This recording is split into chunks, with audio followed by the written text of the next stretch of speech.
Magandang araw sa iyo, kabady. Sa araw na ito ay i-share ko sa iyo ang basic electrical tutorial kung paano baklasin ang outlet na ito at kung paano siya ibalik at kung paano maglagay ng jumper na wire sa outlet,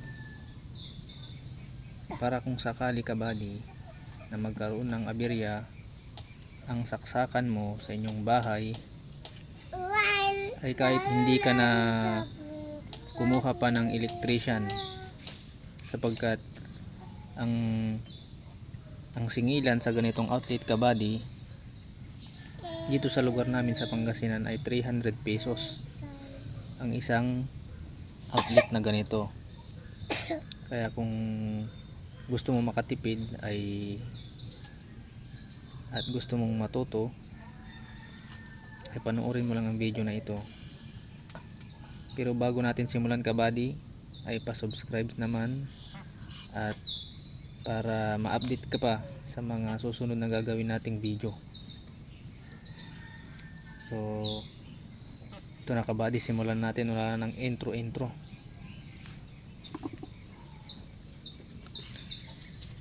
Okay, kabady, kung paano baklasin ang takip nito, ang cover nitong outlet na ito, ay tignan nyo dito sa gilid.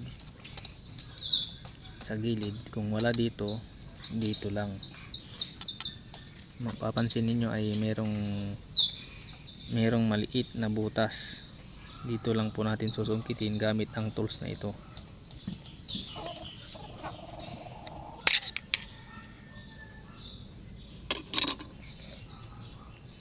Tapos kung paano tatanggalin itong trigang outlet, dito lamang po yan sa likod. Gagamit pa rin tayo ng tools na ganito.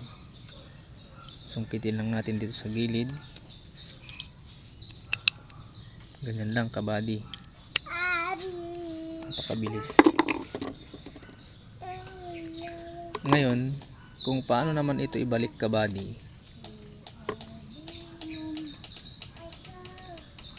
mapapansin nyo po itong dalawang nakausli na ito, at ito dalawang butas, kabady. Ito dito nyo lamang po itatapat yan.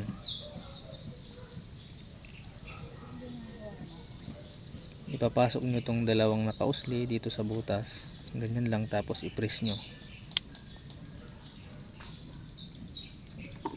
Yung isa pa,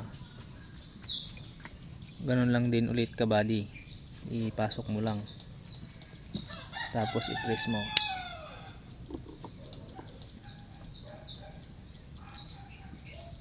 Ganun din sa pangatlo.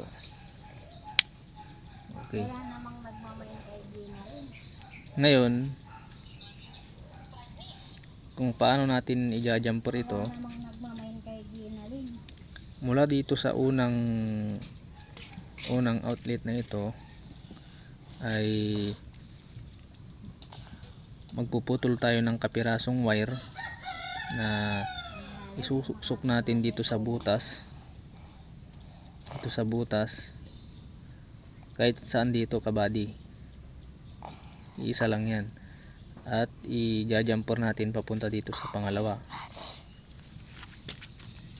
Ganon din sa pangalawa, kahit saang butas dito, puputol ulit tayo ng kapirasong wire at isusuksok dito sa butas nya papunta doon sa pangatlong outlet. Ngayon, simulan na natin, kabady.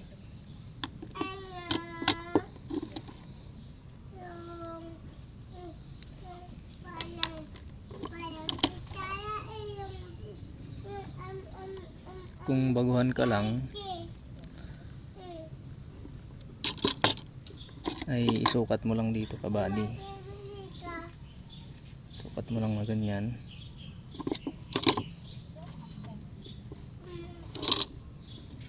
Dito sa butas, papunta dito sa butas.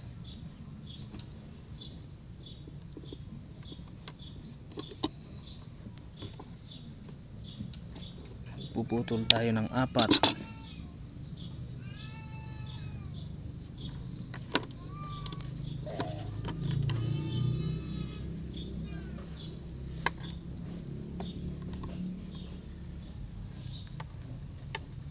tandaan natin kabady na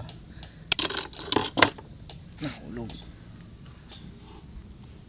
Tandaan natin kabady kung magja-jumper tayo ng ganito at kung anong wire, size ng wire ang gagamitin sa ganitong outlet. Ito po yun, number 12 o kaya ay 3.5 mm squared.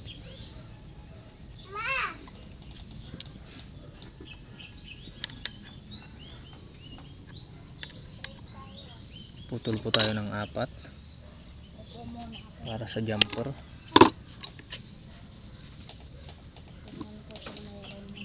Kahapon binantukan lang ako ni Lab.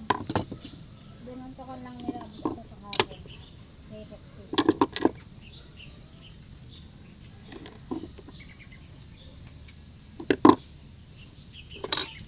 Tapos dito kabady,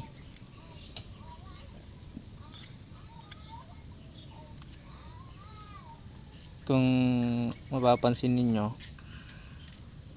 yan o, malinaw. Ito kabady, ito. Dito may kanal dyan, at ito ay para sa mga baguhan na kung saan ay dito sila babasi. Yung kanal na ito kabady, meron siyang sukat na 12 mm. Kung makikita ninyo, 12 mm yan, sukat natin na ganyan. Tapos ito yung babalatan para dito sa butas nya, dito ipapasok yung nabalatan.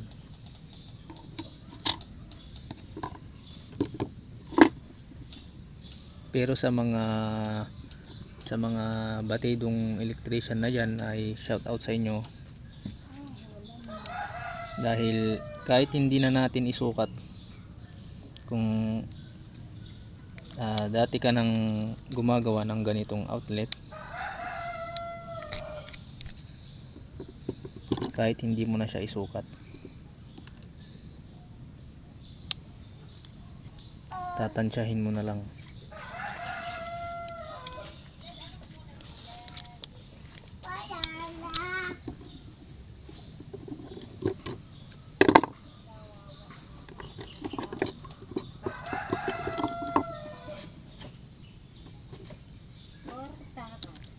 At kabady, paalala ko lang din na kapag tayo ay gumagawa ng ganitong trabaho sa electrical, ugaliin po natin na meron tayong suot na gloves. Ito kasi yung ginagawa ko dito ay pagtuturo lang naman, tutorial, kaya kahit hindi na tayo mag gloves. Pero pag sa actual, kung sa actual na, kailangan naka gloves po tayo para safe po, hindi tayo makuryente, hindi tayo mag ground, hindi tayo madisgrasya sa pagwawiring.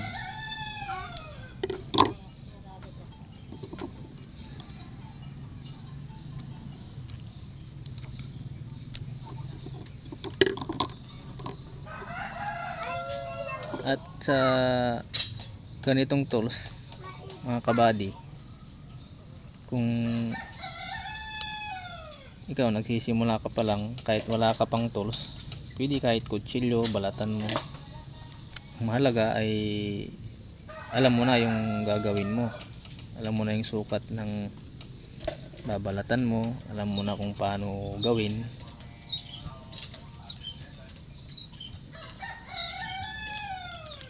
Malapit na yun. Ngayon kabady, ganito yan.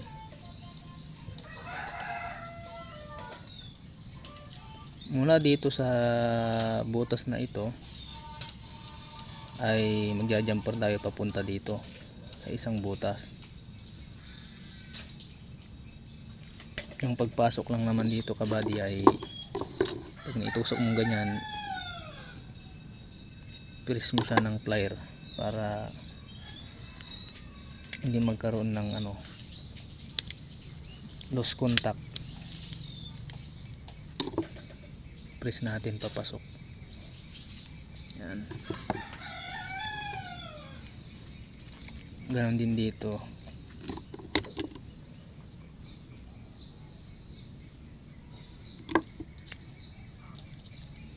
Pasok natin, tapos tulak, pasok natin, tulak. Dali. Hindi tumapat yung isang ano niya.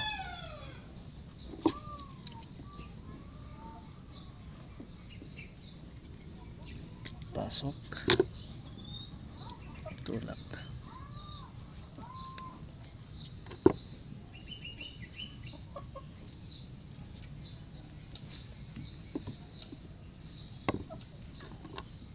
Tapos ito naman, dito tayo mag-jumper. Dito, papunta dito.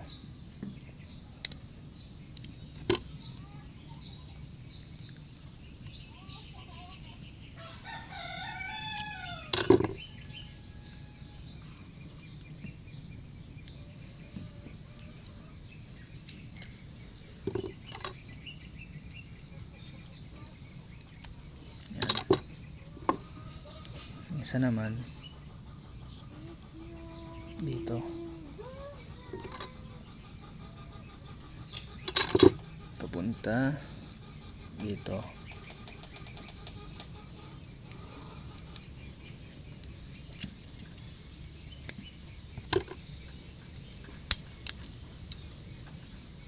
Okay.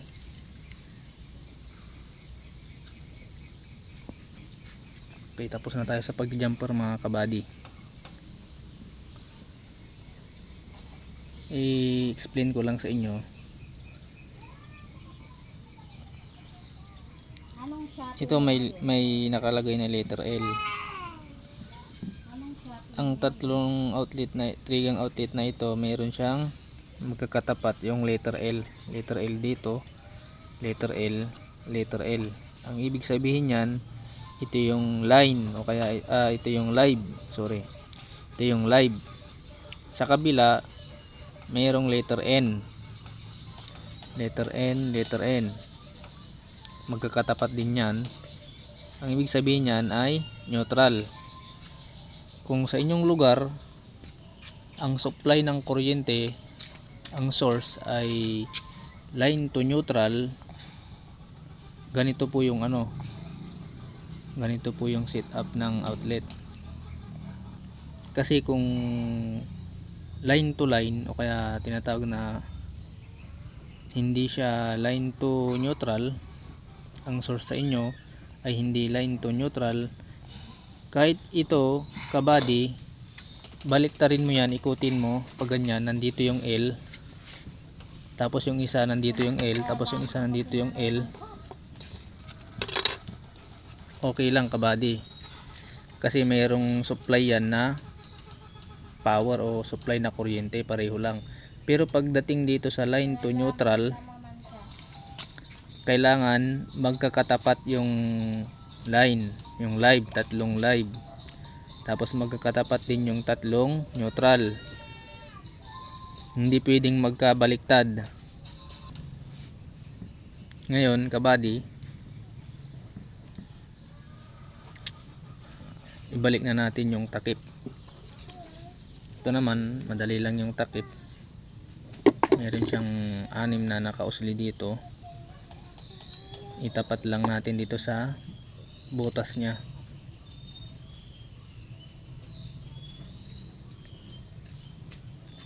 tapat mo lang na ganyan, tapos press mo. Okay, ganun lang kadali kabady. So kung nagustuhan mo ang tutorial natin sa araw na ito, ay paki-share naman sa iba para matuto rin yung iba na hindi pa marunong magbaklas ng ganitong outlet. So salamat sa panonood kabady.